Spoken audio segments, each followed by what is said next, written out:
Hey you, and welcome to this video where I will help you out how to turn on phone verification on Fiverr. And this is quite simple. So first of all, we go right in the top to our profile picture, and from there we scroll down to my settings.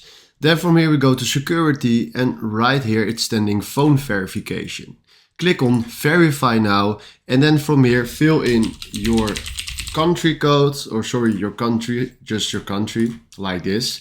And then right here it added the phone number here with +31, and then fill in your phone number right here. I need to blur this, guys, so you can see this, because just it's a privacy reason. But right now if you click on verify by SMS, we will receive an SMS in our message file from iPhone.